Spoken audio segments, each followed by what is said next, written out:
Nakikita niyo ba guys kung saan kami naroroon ngayon? Ayan.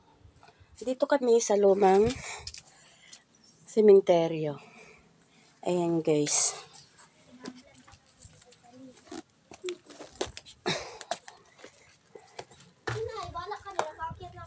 Walang daan. Ayan guys, oh, masira na.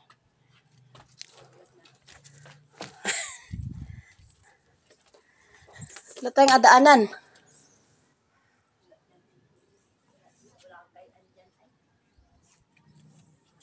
Talaga. Mataas na Ninit yun, mataas na. Ay, mababa na. Ay, mababa. Malapit ho sa daan dito. Doon. Malapit sa daan. Ayan guys. May mga butas. Dito tayo sumarkat. Nanay Ninit! Ninit, doon na kayo dumaan. Dito na kami. Dito kami madaan at mahirap ang daan dito. Sama mo si Nanay Ninit, alalayan mo si Nanay Ninit ha. Dito na po kami para makita namin yung baybay na ito.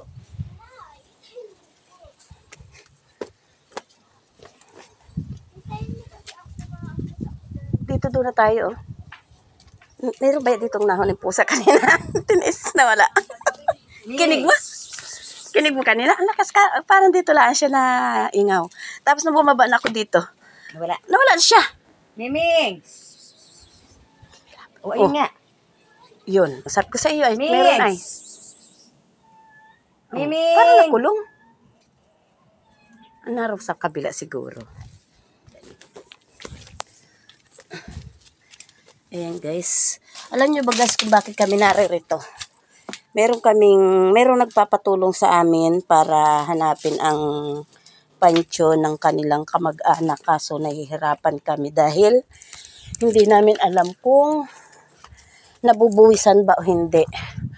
Dahil kapag hindi nabubuwisan, ay siguradong wala na kaming hinahanap.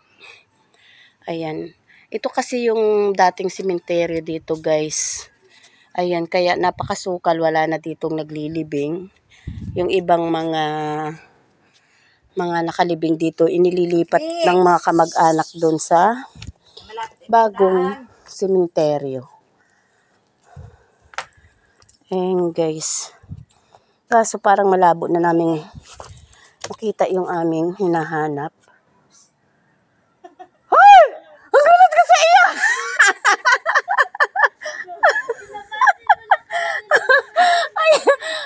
Sabi kayo, may nasit siya talaga. Hindi lang ako makatakbo. Takot-takot mo. Sanda, Gigi? Skat! Sabi ko yun. Hindi ako makatakbo at basta ko makakimabang. Ayan guys. Andun may nasit siya sa amin. Kulang na lang ito kami tumakbo. Kaso pag kami tumakbo baka kami magkanda bulusot-bulusot sa loob ng pancho ng mga butas. Ayan. Andyan pala yung aking isang anak. Dumadalaw din siya sa kanyang nakalibing na anak dyan. Ayan, sobrang taas ng pinaglibingan guys. Ayan. Miming!